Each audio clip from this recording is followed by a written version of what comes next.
Oke teman-teman, hari ini kita akan mereview sepatu yang kemarin udah kita unboxing dan kemarin udah beberapa kali saya pakai juga, saya pakai game dan pemanasan. Hari ini kita akan unboxing sepatu ini. Buat teman-teman yang belum tahu, ini adalah brand lokal baru yaitu Enkai. Banyak banget yang komen kalau Enkai adalah singkatan dari enak dipakai, walaupun gak ada konfirmasi resmi dari akun Instagramnya Enkai itu sendiri. Tapi sebenarnya lucu juga ya kalau Enkai adalah kepanjangan dari enak dipakai. Bisa jadi slogan untuk brand ini. Dan ini adalah seri akurasi Viper. Dan kemarin udah saya bahas juga material-material yang digunain sama sepatu ini di dalam video unboxing. Teman-teman kalau belum nonton nanti cek linknya di deskripsi video ini.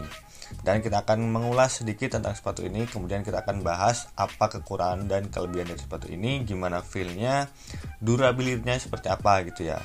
Dan teknologi dari sole pad-nya sendiri adalah Fittrack. Dia menggunakan material TPU seperti brand-brand lokal pada umumnya ya.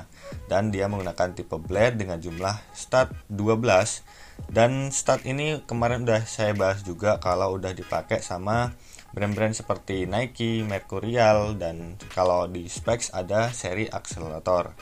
Dan tipe stud ini benar-benar memiliki daya cengkram yang baik ketika dipakai dalam kondisi lapangan yang basah maupun hujan dan maupun yang rumputnya tebal gitu ya.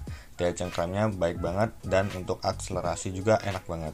Kemudian untuk uppernya sendiri kemarin udah saya bahas juga dalam video unboxingnya bahwa upper dari sepatu Enkai ini sedikit lebih tebal. Walaupun dia tipe sepatu speed, tapi memiliki upper yang sedikit tebal dan bagian dalamnya itu busa. Jadi kekurangan dari upper ini menurut saya adalah ketika dipakai dalam kondisi basah maupun hujan, uppernya akan menyerap air, jadi dipakai kurang nyaman. Walaupun sole pad-nya sangat rekomen untuk kondisi hujan maupun basah, tapi uppernya masih kurang mendukung untuk tipe sepatu ini gitu ya.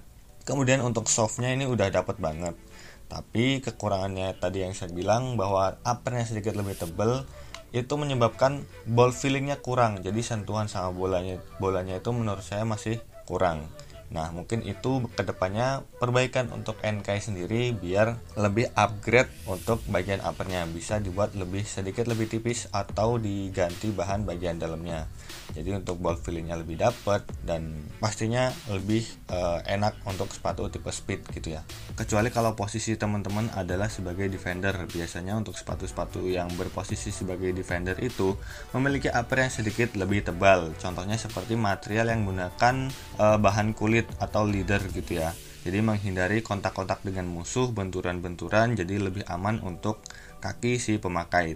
Tapi kembali lagi ke teman-teman, semua kembali ke kenyamanan. Mau tipe speed kalau dipakai buat defender juga nggak masalah. Dan untuk talinya sendiri ini enak banget.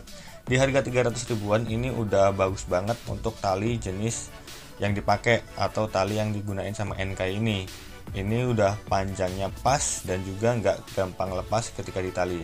Yang saya suka adalah lubang talinya dia dibuat pipih juga dan menyesuaikan sama bentuk talinya sendiri. Jadi nggak gampang ngelipet ketika ditali. Itu membuat sepatu ini looknya lebih cakep gitu ya. Kemudian yang saya suka dari sepatu ini adalah di bagian heelnya. Di sini terdapat lekukan di bagian inner heelnya. Ini ngebuat sepatu ini lebih memberikan kuncian yang sempurna di bagian tumit. Kemarin saya udah pakai sepatu ini tanpa harus ditali, baru dislopin gitu aja, tapi dia udah memiliki cengkraman yang sangat baik di bagian tumit. Jadi tumit kita terasa dirangkul oleh bagian inner heel di sepatu ini gitu ya. Benar-benar memiliki daya cengkram yang baik. Makanya sepatu ini benar-benar sangat rekomen buat teman-teman yang memiliki akselerasi dalam permainan kecepatan gitu ya. Dan yang saya suka di bagian logonya ini, dia semi embus gitu, ada di bagian embus di bagian pinggir-pinggirnya. Dan ini kalau untuk warnanya masih menggunakan printing gitu. Sepatu ini cocok untuk tipe kaki wide, walaupun dia tipe speed, tapi ini cocok juga untuk kaki yang sedikit lebar. Jadi teman-teman kalau kakinya lebar dan cari sepatu speed, sepatu ini sangat rekomen buat teman-teman coba. Ini kemarin saya lepas insole-nya karena memang insole dari Enkai itu menurut saya terlalu tebal untuk tipe sepatu speed.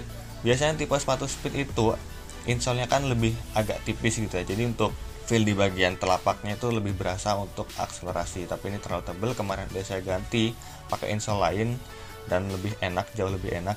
Dan ini belum saya pakai. Jadi untuk installnya saya ganti pakai install lebih tipis gitu ya. Cuman kalau teman-teman nggak tahu ya, tapi saran saya teman-teman harus punya install cadangan untuk cobain sepatu ini kalau teman-teman mau cobain sepatu ini. Dan untuk segi warna juga saya suka banget. Dan kita akan bahas soal kekurangan dari sepatu ini. Kemarin waktu pertama kali beli, waktu saya unboxing, ada bagian lem yang kebuka di bagian sini. Ini belum saya lem ya, tapi udah sebenarnya nggak terlalu ngebuka banget. Tapi untuk segi kualitas lemnya udah bagus. Ya kita setarakan sama brand lokal Specs ataupun Ortus. Ini udah bagus banget. Tapi yang saya kurang adalah di bagian sininya. Teman-teman bisa lihat di sini udah jebol. Dan ini adalah uppernya, bukan lemnya. Jadi uppernya dia sobek, buat sepatu ini jadi jebol. Sebenarnya untuk kualitas lemnya sendiri ini udah bagus banget ya. Kita lihat di bagian sebelah kanan, ini benar-benar tertutup rapat dan kemarin udah saya pakai juga. Ini lemnya masih aman. Jadi kekurangannya adalah di bagian upper. Kualitas uppernya menurut saya masih kurang. Tapi overall untuk harga 300 ribuan ini udah sangat-sangat worth it menurut saya. Tapi mungkin ini bisa jadi koreksi buat NK yang nonton video ini, bisa kedepannya bisa mengupgrade bagian upper dari sepatu-sepatunya. Seri akurasi Viper seperti ini ya, tapi nggak tahu untuk seri yang lain seperti apa. Mungkin next saya akan coba sepatu NK yang lain. Dan saya berkomentar seperti ini bukan berarti saya menjelek-jelekan NK.